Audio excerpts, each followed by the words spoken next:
За сайн уу манайхаа та нартай энэ өдрийн мэндийг хүргэе. За энэ удаагийн дугаараар 2017 онд Англи улсын Манчестер хотод гарсан нэгэн хэргийн талаар ярьж өгөхөөр бэлтгэсэн байгаа.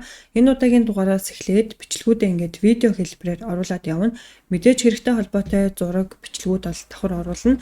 Тийм болохоор энэ нь та хэдд манаас нэг төв болохгүй гэж найдаж байна. За ингээд шууд дугаартаа орцгоё. 2017 оны 6 сарын 1-ний өдөр Англи улсын Манчестер хотын цагдаагийн газарт нэгэн дуудлага ирсэн. Тухайн дуудлага дээр хоёр залуу хоорондоо ингээд муудалцаад зодолдоод нэг нь бүр нэлээд хүнд гэмтэлтэй ухаангүй гэрте байгаа. Тэм учраас яаралтай төргөн тусламж болон цагдаагийнхаа очно гэсэн дуудлагыг өгсөн байгаа.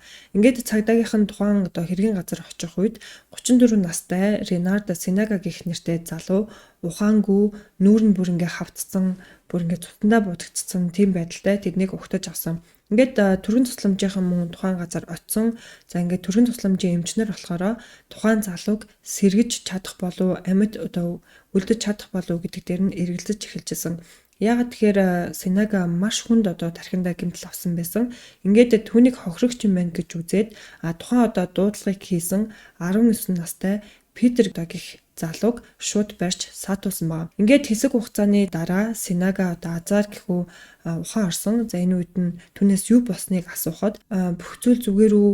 Би ямар нэгэн хүчирхийлэл төрчихсөн үү? Надад юу тохиолдсон болоо гэж цагдаа нараас байн асууж байсан байна. Тухайн үед цагдаагийн газарт дуудлага өгсөн 19 настай Питер гэх залууг цагдаа нар шууд хэрэгтэн гэж дүгнэж байсан бол харин Синага гэх залууг охирогч гэж дүгнэжсэн. Гэхдээ цагдаа нар хэсэг хугацааны дараа Синага гэх залуугийн утсыг олж илрүүлснээр энэ бүх дүгнэлт нь буруу байсныг олж мэдсэн. Ренардо Синага нь 1983 оны 2 сарын 19-ний өдөр Индонез улсын Жамби хотод айлын хамгийн том хөв болж мэндэлсэн. Синага хүүхэд насаа Индонез улсын Жава гэд хотод ер нь бол өнгөрүүлсэн. Түүний хүүхэд нас нь бусад хүүхдүүдийн адилаар маш энгийн ер нь бол өнгөрсөн. Дунд сургууль, ахлах сургуульдаа ер нь нэлийн онд сурлагатай, маш олон найз нөхөдтэй, тэр дундаа охтуудтай нийлэх маш дуртай. Синага 2006 онд бакалаврын зэрэгээ дүүргээд магистрийн зэрэг хамгаалахаар Америкийн нэгдсэн улсыг зорьсон боловч түүнд Америкийн нэгдсэн улс таалагдаагүй.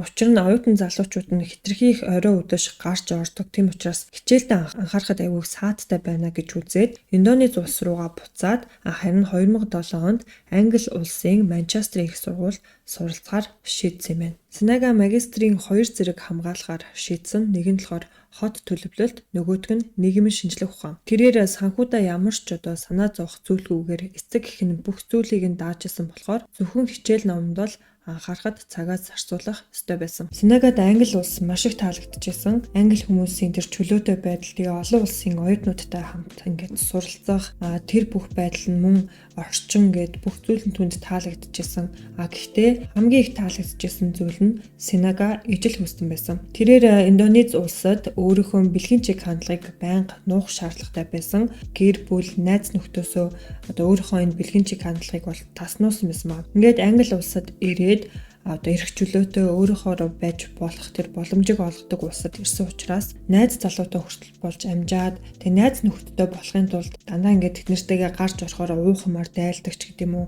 тэгж найз нөхдөдтэй болсон байгаа юм л да. 2011 онд Синага мастрын 2 зэрэгээ хоёулангийн амжилттай дүүргэсэн. Ингээд тухайн үед оюутны байранд амьдарч байсан. Тэгээд сургуулаа төгссөн учраас оюутны байранд цаашид амьдрах боломжгүй болсон учраас оюутны байрнаасаа хотын төвд нэлээд ойрхон байрлалтай дүүрэгт нүүж орсон байна. Тухайн байранд болохоор хажуугийнхаа нэг өрөөг өөр оюутанд бас хөслүүлээд ингээ хоёулаа хамт амьдарч эхэлсэн. Тухайн тэр байрных нь ойр орчин нь ерөн залуучууд нэлээд ингээ цуглардаг, шөнийн клубууд ихтэй байрлалд амьдардаг байсан байгаа юм л да. Тухайд Синага сургуулаа төгссөн учраас эцэг их нь буцаад Индонезид ирээд аавынхаа бизнест туслаач цаашдаа ингээд компани авч явах хэрэгтэй байна гэсэн чинь Синага болохоор нутаг руугаа буцах ямар ч хүсэлгүй байсан. Яагаад тэгэхээр буцаад Индонез улс руу явхаар өөрийнхөө байж чадахгүй ижил хүүстэн гэдгээ нууж амьдрах шаардлагатай болно гэсэн үг. Тэм учраас эцэг ихтэй би ахиж үргэлжлүүлээд суралцмаар байна. Докторийн зэрэг хамгаалмаар байна гэж хэлсэн. Ер нь Синага амьдралдаа нэг ч удаа ажил хийж үзээгүй. Түүний санхүүг эцэг их нь дандаа ингээд зохицуулдаг байсан учраас мөнгөнд үнэхээр санаа зовлтгүйгээр амьдардаг гэсэн. Синага докторийн зэрэгээ хүн судлал гэсэн мэрэгчлэр дүүрэхээр болсон. Түүний амьдралд нэг их өөрчлөлт бол юусаа гараагүй.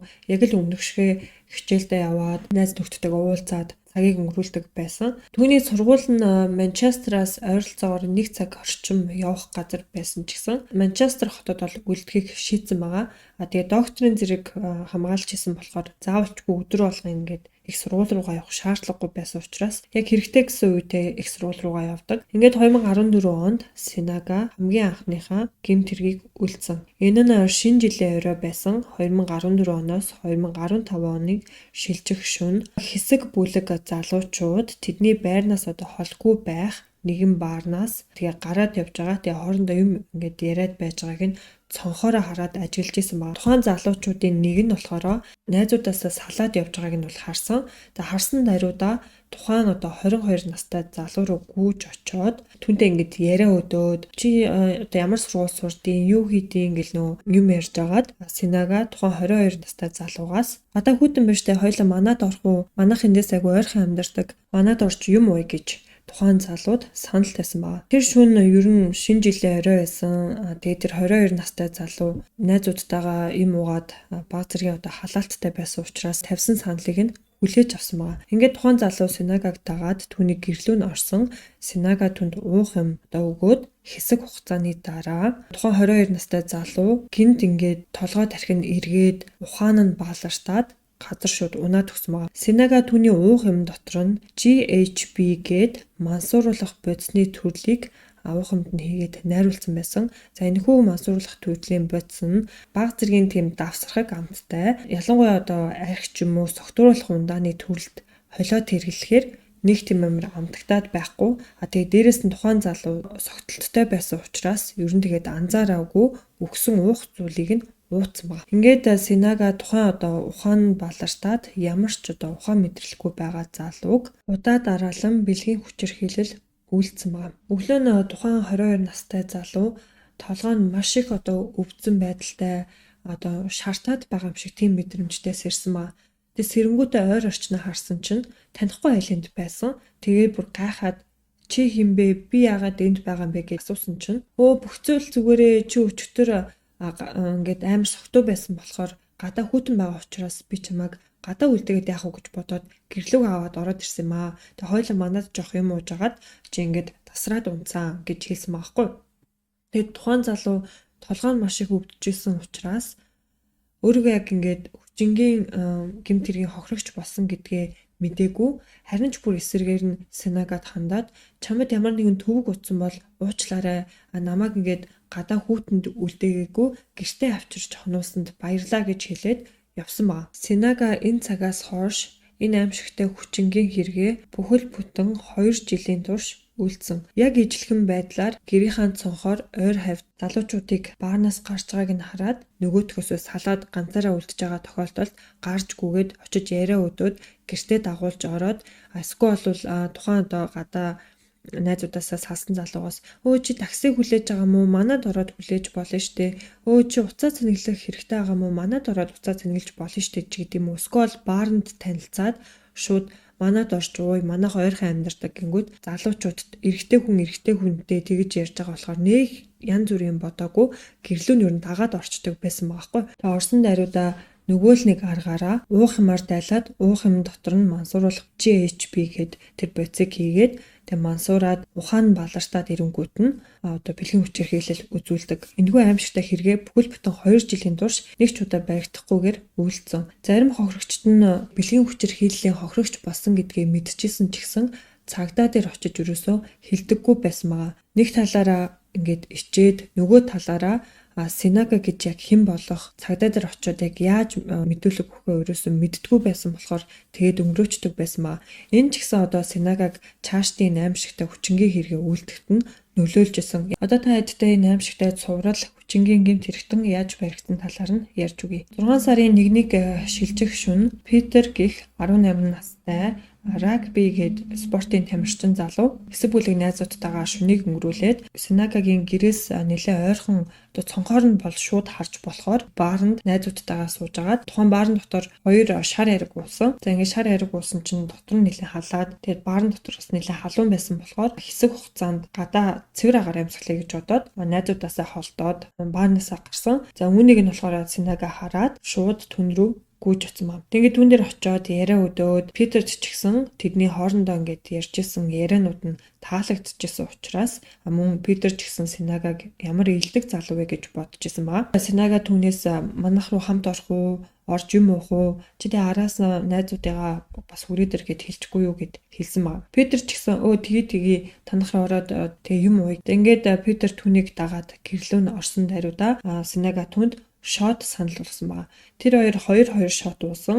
Синага түүний шотон дотор нь болохоор нөгөө мансууруулах бодисныхоо төрлийг хийгээд найруулсан. Тухайн шотыг уусны дараа Питер толгоо нь эргээд бүх зүйл нь ингээд харанхуулаад ухаан балартаад ирсэн байгаа. Би энэ нэлээд муудаад сонирн болоод байсан учраас ээж рүүгээ залах гад уцаа авсан чинь Синага шууд уцыг нь булааж аваад тайвшир унтах хэрэгтэй байна гэд түүнийг ухаан нь балартаад унахыг нь хүлээсэн. Питерийг унаад ухаан алдсныхын дараа аимшигтай хүчингийн эргээд түн дээр үлдсэн 4 цаг орчим болсны дараа Питер гинт сэргсэн байна. Уг нь бол өмнөд хохирогчууд дээр нь хизээч юм тохиолдол гарч байгаагүй. Гэхдээ ингээд өглөө нь сэрдэг ч юм уу, өдөр нь сэрдэг ч юм уу тийм тохиолдлууд байсан болохоор энэ нь Синагагийн хувьд анхны тохиолдол байсан байна. Питер 4 цагийн дараа гинт сэрээд өөрт нь ямар нэгэн муу зүйл болоод байгааг шууд мэдсэн. Надад аимшигтай зүйл болж гин гэдгээ мэдэнгүүтээ тухайн хоцроос гарахыг хичээсэн боловч Синага түүнийг одоо яг ийм байдалтай зогтох юм бол цагдаад мэдэгдэнэ гэж бодоод айсандаа болоод шууд түүний араас очоод түүнтэй зодтолдож эхэлсэн байгаа. Тэгээ Питерийн хувьд тамирчин 1.82 см өндөртэй чинлэг тийм залуу байсан учраас тэр хоёр хичнээн хоорондоо зодтолцсон ч гэсэн Питер бол ялхан тодорхойсон. Тэгээ Питерийн хувьд ухаан баларцсан, мансуурсан байдалтай байгаа ч гэсэн өөрийнхөө хамаг хүчийг шавхаад тухайн орчноос зүгтэх гэж хичээсэн байна. Синага түүнийг зогсоож чадахгүй байсан болохоор түүнийг бүр хазаж янз бүрийн арга хэрэгжилжсэн. Питер ч хэрвээ эндээс би ямар нэгэн аргаар зогтохгүй юм бол энэ намайг алах юм шиг байна гэж дотроо маш их айжсэн. Тийм ч учраас хамаг чадлаараа Синагаг цохиж эхэлсэн байна. Синага хэсэг хугацааны дараа Питерийн цохилтыг бол дагаагүй шууд ухаанд балартаад газар дээрээ ухаан алдаж унсан байгаа. Питер азаараа тэдний гэрээс нь цухтаад шууд эхлээд бол ээж рүүгээ залгасан. Өөрт нь юу тохиолдоод яасныг ойлгохгүй байна. Ээж рүүгээ бол залгасан. Дараа нь болохоор Синагаг харсан чинь ухаан алдсан, нүгэр нь хавдсан, бүр ингээд тусандаа будагдсан тийм байдалтайг нь хараад айсандаа болоод шууд түргэн тусламж болон цагдаагийн газар руу залгасан нь тэр байсан байгаа. Питер болохоор өөрийгөө хохирогч гээд Синага бас өөрийгөө хохирогч гэж яриад байсан болохоор хинэн яг үнэн яриад байгааг мэдэх ямарч боломжгүй байсан. Питерийн хувьд болохоор аргагүй ирэхэнд бие хамгаалаад түүнийг ийм байдалтай болгосон гэсэн бол харин Синага Питер намайг хүчирхийлэх гэж оролцсон. Питер над руу дайрсан гэж хэлсээр байсан байгаа. Тухайд цагдаа нар Питерээс та ингээ ижил хөөстнө үү? Та хоёр бол ижил хөөстний нөгөө танилцах холцооны сайтаар танилцаад эцэс сүлд нь бүх зүйл буруугаар эргэсэн үү гэж Питерээс асуусан. Мэдээж Питер үгүй гэж хэлсэн. Яагаад тэгэхээр Питер чинь ижил хөөстөн бол биш байсан шүү дээ. Энэ хэрэг дээр ажиллаж исэн мөрдөгчд Синагад хандаад биднэрт ямар нэгэн нотлох баримт хэрэгтэй байна. Тийм болохоор та утасныхаа пин кодыг биднэрт өгч болох уу гэд тэгж асуусан чинь утасныхаа пин кодыг байн буруу хэлээд байсан болохоор цагдаа нарт энэ нь нэлээд сэжигтэй санагдчихсан байна. Ингээд Синага цагдаа нарт утасныхаа пин кодыг зөв хэлэхээс өөр аргагүй болсон. Цагдаа нар түүний утсыг шалгаж үзээд маш хачирхалтай бичлэгүүдийг олж илрүүлсэн байна. Синага өнгөрсөн 2 жил бэлгийн хүчирхийллийн аимшигтай гэмт хэрэг үйлдэж байхдаа нотлох баримтаа утсан дээр хадгалаад үлдсэн байсан. Гэтэ яг өөрийнхөө нөгөө байнга ашигладаг утсан дээрээ биш, Синагад дахиад юм илүү утас байдаг. Тэгээ тэр илүү утсан дээрээ яаж бэлгийн хүчирхийлэл үйлдэж байгаагаа видео хэлбэрээр ингээд бичээд энэ утсан дээрээ хадгалсан байсан. Тэгээ бүр нэг бичлэг нь ихэд 15 цагийн турш ингээд үргэлжилсэн юм бичлэг байгаа байхгүй. Тэгээ бүр үнэхээр их бичлэгүүдийг цагдаа нар олсон. Цагдаа нараа түүний гэртэн нэгжлэг хийж үзээд харт тамхи тухайн мансууруулах бодисны төрөл түүний ингээ өрөөрөө норохоор газарын матрац байгаа хгүй. Тэгээ тухайн матрацэн дээр тэрийн аимшигтай хүчингийн гэмт хэрэгэ үйлддэг байсан байгаа. Цагдаа нарын дараагийн алхам болохоор тухайн бичлэгтэр байсан хохирогч залуучуудтай холбоо барих байсан. Гэтэ зарим нь ингээд царай нь бол сайн мэддэггүй, харин заримынх нь царай нэлээд тод гарцсан байсан учраас цагдаа нар тэдэнтэй холбоо барьсан байгаа. Хамгийн хачирхалтай нь гэх юм бол нэлээд олон хохирогчд нь өөрсдөө юм хүчингийн гэмт хэргийн хохирогчд болсноо мдээгүй байсан. Тэднэрөө ингээд залгаад хэлсэн чинь бүгдээрээ маш их гайхсан янзтай. Зарим нь болохоор тухайн тэр бичлэгийг үзмээргүй байна гэж хэлсэн байгаа. Синага гэх энэ залууг санаж гин үү? Энэ залуугийн талаар юу ямар нэгэн зүйл мэдгүй гэж асуужсэн. Зарим нь бол бүр огт санахгүй байна. Зарим нь болохоор баг зэрэг санаж байна. Зарим нь болохоор бүр хүчингийн одоо хогшогч болсон гэдгээ мэдчихсэн. Гэхдээ цагдаад очиж хэлээгүй гэдгээ хэлсэн байгаа. Ингэж л аимшигтай цуврал хүчингийн гэмт хэрэгтэн баригдсан юм байна. Түүний шүүх хурал 2019 онд буюу түүнийг баригдсанаас 2 жилийн дараа эхэлсэн байгаа. Ингээд шүүх хурал дээр шүүгч Синагад 159 гэмт хэрэг үйлдсэний дотор хүчингийн 136 хэрэг, бэлгийн хүчирхийллийн 13 хэрэг, хүчинтгийг завдсан 8 хэрэг, мөн танхаарсан 2 гэмт хэрэг гэсэн зүйл ангиуд дээр гэм буруутай гэдгийг нь тогтоогоод 30 жилийн ялыг оноохоор шийдсэн байна. Гэхдээ 30 жилийн дараа түүний ял нь ахиж өөрчлөлт орох уу гэдэг нь бол тодорхойгүй хэвээр үлдээсэн байгаа юм. Хид хідэн хохирогчт нь сэтгэл зүйн одоо нэлээд гүн хямралд орсон, нэг хохирогч нь бүр амиа хорлох гэж хүртэл оролцсон, архинд орсон гэсэн зүйлсийг цагдаа нар олж мэдсэн байгаа. Хамтарч ажилласан хөөрхөн Муурат хайдтай танилцуулъя. Юунаши хай. За ингээд энэ удаагийн дугаар маань үгээр өндөрлөж байна. Дараагийн дугаар хүртлээр түр баяртай баярлалаа.